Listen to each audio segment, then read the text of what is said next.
नमस्कार मित्रों आज चलिए एक और अदीब को याद कर लेते हैं, एक और साहित्यकार को जो उस भारतीय महाद्वीप में खूब चर्चित रहा। और कुछ एक लोगों ने फैज़ अहमद फैज़ के बाद उर्दू अदब में, उर्दू साहित्य में उस शख्स को उनका सही एक प्रकार से उत्तराधिकारी मान लिया कि ये अगर फैज़ के बाद किसी ने फैज़ की रंगत को कायम रखा है तो वो अहमद फराज थे। ये भी इत्तफ़ाक़ है कि अहमद फराज का ताल्लुक़ भी उन्हीं पहाड़ियों से था जिन पहाड़ियों का ज़िक्र आजकल ख़बरों में है, समाचारों में है। मेरा मुराद मेरी अफ़गानिस्तान से है, वहीं जहाँ की पाणिनी भी जन्मा और जहाँ से बाकी बहुत सारे अदीबों की ज़िक्र हमने पहले भी किया है, साहित्यकारों का जो वहीं से आकर बाकी दुनिया पर हावी हुए।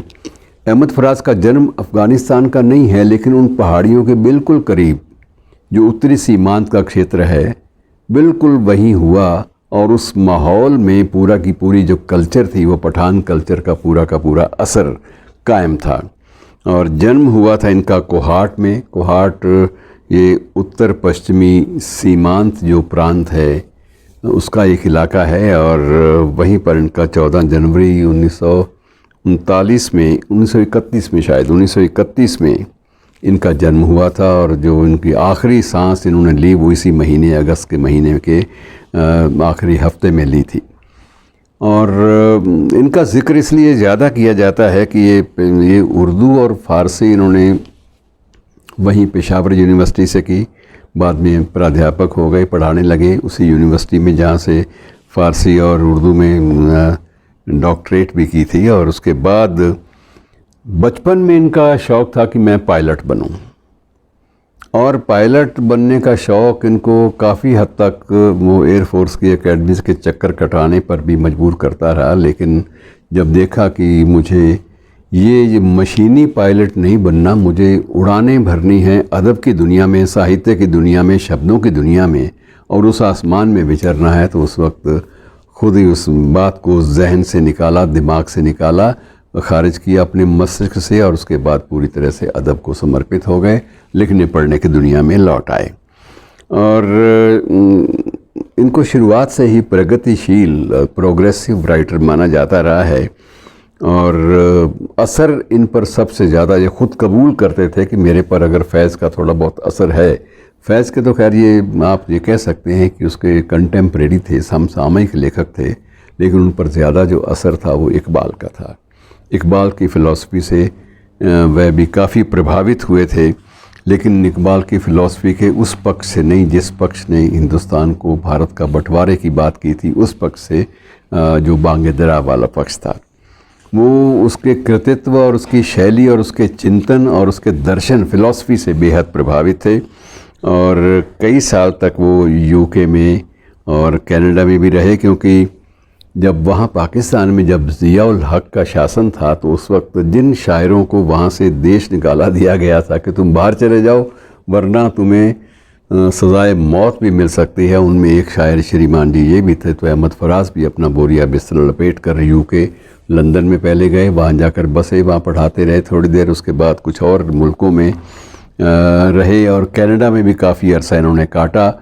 और जब ये देखा कि ज़िया-उल हक साहब ऊपर चले गए हैं तो उसके बाद ये नीचे लौटे उन आसमानों से और अपनी ज़मीन पर लौट आए। तो ये एक प्रकार से एक हालात का तकाज़ा था कि उन दिनों में किस तरह से लोग अपनी ज़िंदगी बसर करते थे। और उसके बाद धीरे धीरे ये हुआ कि पहले रेडियो पाकिस्तान में आके इनको नौकरी मिली। रेडियो पाकिस्तान के बाद वहाँ की जो नेशनल एकेडमी है, जिसे एकेडमी ऑफ लेटर्स भी कहा जा सकता है, कहा जाता है पाकिस्तान एकेडमी ऑफ लेटर्स, जैसे हमारी साहित्य अकादमी है केंद्र में। और उसी के पहले डायरेक्टर जनरल बने और बाद में उसी के ही चेयरमैन, अध्यक्ष के रूप में ये सेवानिवृत्त हुए। और उनको वहाँ का सबसे जुड़ा जो सम्मान है, जैसे हमारे यहाँ पद्म भूषण है, पद्म विभूषण है, वहाँ हिलाल अहमद और हिलाल इम्तियाज़, तो हिलाल इम्तियाज़ से इनको भी नवाजा गया था। और लेकिन पुरस्कार इन्होंने जब मिला तभी वापस कर दिया था। हमारे जैसे लोगों ने बाद में वापस किए सालों बाद, वो सिलसिला नहीं था। इनको लगा कि मैं उस हुकूमत से ये एजाज़ ले रहा हूँ जिस हुकूमत की जो बेसिक जो मूलभूत नीतियाँ हैं उनमें मेरा यकीन नहीं है, तो उन्होंने उसको बड़े अदब के साथ तभी वापस कर दिया। और क्रिकेटर भी अच्छे थे। सबसे बड़ी बात ये थी कि सिर्फ अदब में नहीं बल्कि क्रिकेट में भी उतनी ही ज़्यादा अच्छी बैटिंग और उतनी अच्छी बॉलिंग करते थे जितनी कि मुशायरों में और शायरी में करते थे। तो ये एक अजीब तरह का एक सिलसिला इस शख्स के साथ था और इसका जो लेखन काल है वो 2008 तक का है।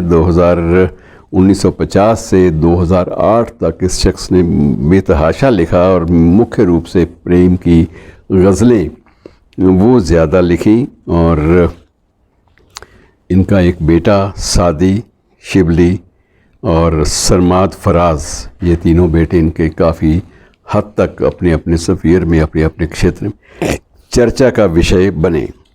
और लेकिन परहेज़गार ये भी नहीं थे। उर्दू के बहुत सारे दीगर अच्छे शायरों की तरह ये भी परहेज़गार नहीं थे और किडनी फेलियर का शिकार हुए। तो गुर्दे जब जवाब दे गए तो श्रीमान जी ने आखिरी सांस ले लिया और अपने बहुत सारे हज़ारों प्रशंसकों को याद में एक सदमा दे गए। और आप देखिए इनकी लिखने की एक शैली कैसी होती है, अलग, और ऐसी शैली की जो अब एक मुहावरे की शक्ल में याद की जाती है।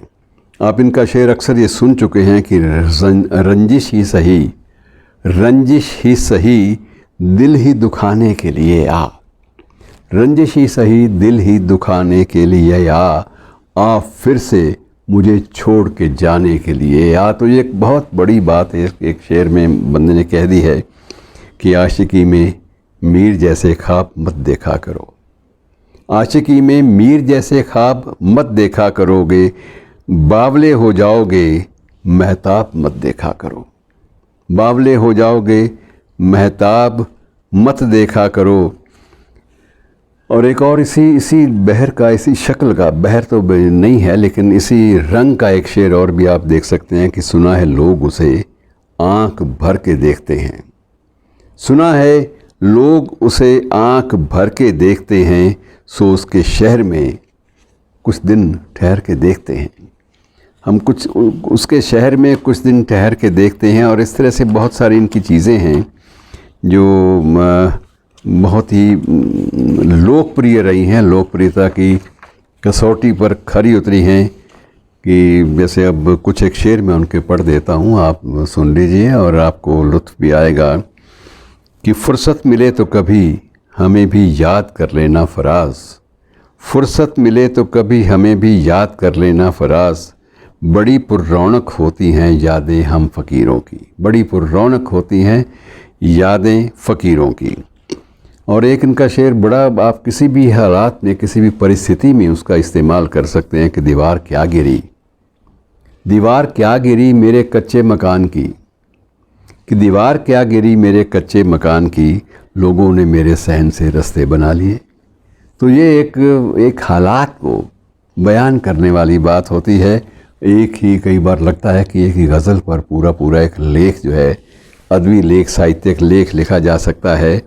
और ये एक ऐसा शायर है जिसमें एक आग भी थी और साथ साथ हद दर्जे की एक जो अदबी सलाहियत है, जो साहित्यिक गुणवत्ता है, वो भी इस शायर में मिल जाती है।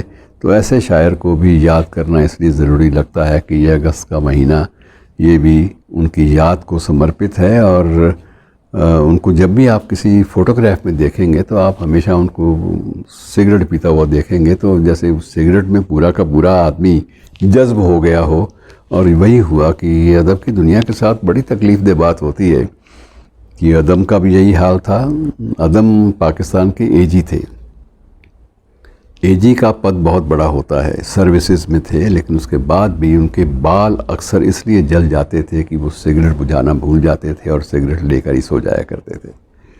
और शेर ऐसे गज़ब के कह जाते थे कि लोग मुद्दतों याद करें कि मैं मैकदे की राह से होकर गुज़र गया, कि मैं मैकदे की राह से होकर गुज़र गया, वरना सफ़र हयात का काफ़ी तवील था। तो ऐसे शायरों को याद कर लेना चाहिए कभी कभी, ख़ास तौर से जब जी ना लगे, जब मन ना टिके, तो ऐसे शायर एक आपको राहत के लम्हे प्रदान करते हैं, ऐसे लम्हे भी देते हैं इनके साए में आप कुछ अपने तनाव से मुक्ति पा सकें। शुक्रिया दोस्तों।